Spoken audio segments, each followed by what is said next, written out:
चार बुद्धिम बूढ़े दोस्त रघु, गिरिधर, माधव और हरिया नाम के चार बूढ़े दोस्त रहते थे। ये चारों बहुत ही अच्छे दोस्त थे। इनकी पत्नियों की मौत के बाद ये चारों अपने बच्चों पर बोझ बनना नहीं चाहते थे, इसलिए वो चारों मिलकर अलग से एक घर में रहते थे। वो दिन भर आते जाते लोगों से गप्पे मारते और जो भी रूखा सूखा बनाते खाकर सो जाते। एक दिन माधव कहता है, अरे ओ गिरिधर, आज खाने में कुछ अच्छा बना यार। वही दाल चावल और उबली सब्जियां खा खाकर जुबान फीकी पड़ गई है। अरे ओ माधव, मैं कोई बावर्ची नहीं हूँ जो स्वादिष्ट भोजन बनाऊं, समझा? हाय रे मेरी किस्मत, सारी जिंदगी बच्चों की जिंदगी संवारने में ही निकल गई। सोचा था बूढ़े होकर आराम से खा पी कर मजे की जिंदगी बिताएंगे, पर यहाँ देखो, कभी रोटी जलती है तो कभी अपनों की बातों से दिल जल जाता है। अरे मेरी लुगाई तो मेरे लिए कितना स्वादिष्ट खाना बनाती थी। जब से वो भगवान को प्यारी हुई है, मेरा स्वादिष्ट खाना तो बस सपना बनकर रह गया है। यूं चारों बातें कर रहे थे कि अचानक वहां उन्हें किसी के रोने की आवाज आती है। अरे ये कौन रो रहा है? कोई दिखाई क्यों नहीं देता? भूत प्रेत तो नहीं है, वैसे भी मुझे भूतों से बड़ा डर लगता है, इसलिए कहता हूँ मरे हुए लोगों को याद मत करना। अब देखो, हमारी परेशानी को देख हमारी पत्नियां वापस आ गई होंगी। अरे चुप कर। कि तभी पेड़ पर बैठा राक्षस उनके सामने आता है। तुम लोगों की बातें सुनकर मुझे रोना आ गया। मैं भी अच्छा खाने की चाह में इस दुनिया से चल बसा, पर अब कोई बात नहीं। तुम चारों को खाकर अपना पेट भरूंगा, बड़ा मजा आएगा। अरे ओ राक्षस, लगता है तू पागल हो गया है। एक तो कह रहा है कि तुझे स्वादिष्ट खाना खाना है और दूसरी ओर कह रहा है कि तू हमें खाएगा।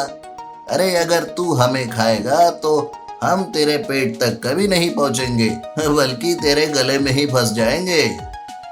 तुम्हारा क्या मतलब है? अरे दिखाई नहीं देता, हम बिना खाए पिए कैसे दुबले पतले हो गए हैं। हमारे शरीर में मांस कम और हड्डियां ज्यादा है। अगर तू हमें खाएगा तो हमारी हड्डियां तेरे गले में ही फंस जाएगी। अरे हाँ, ये तो मैंने सोचा ही नहीं। अब मैं क्या करूं? इसमें सोचने की क्या बात है? तू हमें अच्छे से खिला पिला और जब हमारे शरीर में मांस आ जाएगा तो तू हमें खा लेना। ठीक है, मैं वादा करता हूँ कि तुम लोगों के साथ ही रहूंगा। 2-3 दिन अच्छे से खिलाऊंगा पिलाऊंगा। जब तुम्हारे शरीर में मांस आएगा तो मैं तुम लोगों को खा लूंगा।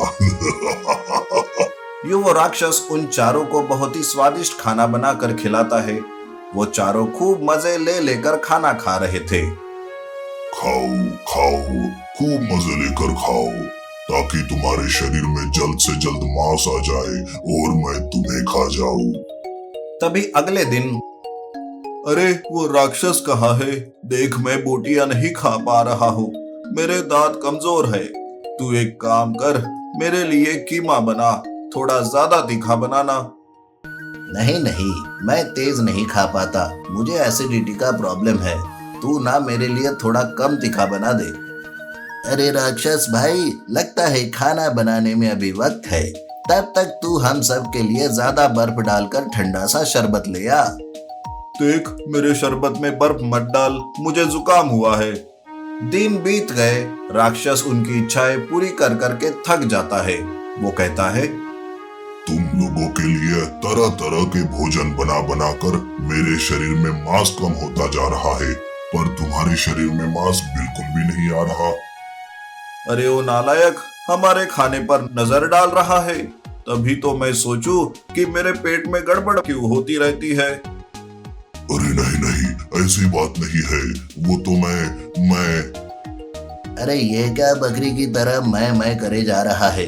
जाकर हमारे लिए कुछ चटपटा बना कर ला। अरे ये चारों तो कुंभकर्ण के भाई है, जितना भी खाओ इनके शरीर में मांस ही नहीं बन रहा। और एक मैं हूँ, जब जिंदा था बिना खाए भी मोटा था। सब मुझे मोटू मोटू कहकर चिढ़ाते थे, मैं अपनी मनपसंद चीजें बिना खाए ही मर गया। अरे यूं राक्षस रो रहा था। चारों उसके सामने बैठकर उसे देख रहे थे। देखो, मुझे छोड़ दो, मैं अपने घर वापस जाना चाहता हूँ। मैं अब और तुम लोगों की सेवा नहीं कर सकता। बदले में तुम्हें जो चाहिए वो दे दूंगा। अरे तुम रो मत, हमें कुछ नहीं चाहिए, तुम अपने घर वापस चले जाओ। वैसे एक बात पूछूं क्या तुम लोगों से? हाँ हाँ पूछो। तुम लोग इतना स्वादिष्ट खाना खा रहे हो, फिर भी तुम्हारे शरीर में मांस क्यों नहीं बन रहा है? अरे ये तो बहुत ही आसान बात है। देखो, तुम हमें खा जाओगे, ये बात हमें दिन रात सताती थी, और इसी डर और दहशत में हम जितना भी खाते वो सब हजम हो जाता था। इसी डर की वजह से ना तो हमारे शरीर में मांस बना और ना ही तुम हमें खा पाए। यह सुनकर राक्षस चौंक जाता है और वहां से जल्दी से गायब हो जाता है। Mini truck driver. महापालपुरम नाम के एक छोटे से गांव में चलमैया नाम का एक ट्रक ड्राइवर रहता था। वो बहुत ही ईमानदारी से काम किया करता था। वो अपने लाभ से 1 रुपया भी लोगों से ज्यादा नहीं लेता था, इसलिए लोग चलमैया के पास से ही चीजें खरीदते थे। महापुरम से पास के शहर जाने के लिए उस गांव वालों को एक जंगल पार करना पड़ता था। उस जंगल में कुछ लुटेरे रहते थे। अंधेरा पड़ते ही वो लुटेरे उधर से गुजरने वालों को लूट लेते थे और कभी-कभी उनके प्राण भी ले लेते थे। इसलिए उस गांव के लोग 4-5 आदमी इकट्ठा होकर ही शहर जाते थे और सूरज ढलने से पहले घर वापस आ जाते थे। गर्मियों का मौसम था। महापालपुरम में एक साथ एक ही महीने में 5 शादियां होती हैं। चलमैया सारी चीजें ईमानदारी से लाता है। लोग उसे अपनी अपनी जरूरतों का सामान पर्चियों में लिखकर चलमैया को देते थे।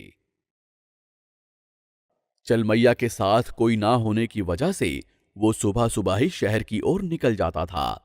गर्मियां होने की वजह से 2 बड़े बड़े बांस की लकड़ियों में पानी भरकर वो अपने ट्रक से बांधकर निकलता है।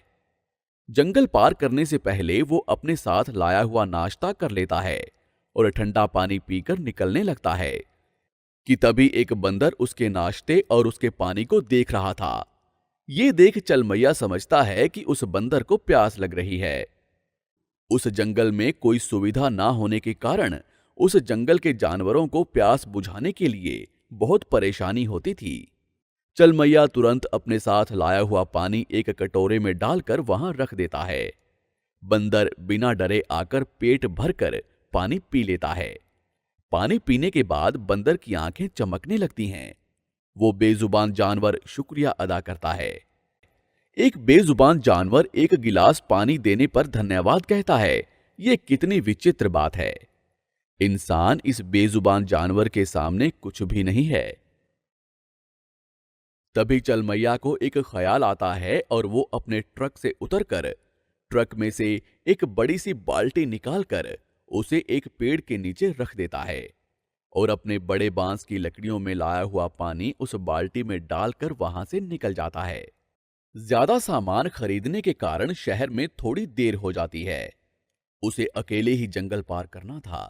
वो डरते डरते भगवान का नाम लेते हुए घर की ओर निकलता है। जंगल में पहुंचकर चलमैया आश्चर्यचकित होता है। जिस पेड़ के नीचे बाल्टी रखकर उसने पानी डाला था, उसके आसपास बंदर पानी पीकर नाच रहे थे। चलमैया के इस छोटे से काम से इतने सारे बंदर पानी पी रहे थे। ये देख चलमैया खुश होता है और अपना ट्रक लेकर निकलता है। जंगल के बीचों बीच आते ही सूर्यास्त हो चुका था। अंधेरा छा चुका था। चलमैया के ट्रक के सामने चोर बड़ी बड़ी लकड़ियां और चाकू लेकर पेड़ पर से कूदकर उस पर हमला करते हैं। अपनी गाड़ी छोड़कर बिना पीछे मुड़े यहां से चले जाओ, वरना तेरे प्राण चले जाएंगे, समझा? ये कहकर चोर चिल्लाता है। अब तो मैं कुछ भी नहीं कर सकता। जिंदा रहा तो पानी पीकर भी जी सकता हूं। ये सोचकर वो ट्रक से नीचे उतरता है। इतने में एक बड़ी सी बंदर वानर सेना उन चोरों पर टूट पड़ती है। वो किसी के बाल खींचते हैं तो किसी का मुंह नोचते हैं और किसी को मारने लगते हैं। ये देख चोर अपनी जान बचाकर वहां से भाग निकलते हैं। उनके जाने के बाद सारे बंदर ट्रक के चारों तरफ गोल गोल खड़े हो जाते हैं। चलमैया इनकी इस हरकत से आश्चर्यचकित होता है।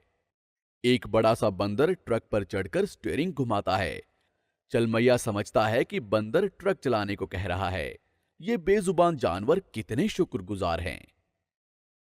यही समझकर वो ट्रक चलाने लगता है। सारे बंदर गाड़ी के साथ साथ चलने लगते हैं। ऐसा लग रहा था मानो जैसे सारे बंदर चलमैया और गाड़ी की हिफाजत कर रहे हों। जंगल पार होने के बाद सारे बंदर एक लाइन में खड़े होकर चलमैया को हाथ जोड़कर प्रणाम करने लगते हैं। ये देखकर चलमैया की आंखें और दिल भर गया। उसके इतने छोटे से काम के लिए बंदरों ने उसके प्राण बचाए। इन बंदरों का एहसान मैं कैसे चुका पाऊंगा? ये सोचते सोचते चलमैया घर पहुंच गया। अगले दिन वो गांव वालों से बात करके जंगल के बीचों बीच एक छोटा सा कुआं खुदवाता है और जंगल के बेजुबान जानवरों की प्यास हमेशा हमेशा के लिए बुझ जाती है। अगर हम किसी एक की मदद भी करते हैं तो किसी ना किसी रूप में हमारी मदद भी हो जाती है। यही इसका मतलब है। आपको हमारी ये कहानी कैसी लगी हमें कमेंट बॉक्स में जरूर बताएं। और यदि आप ऐसी ही और भी कहानियां सुनना चाहते हैं तो हमारे चैनल को सब्सक्राइब करना ना भूलें।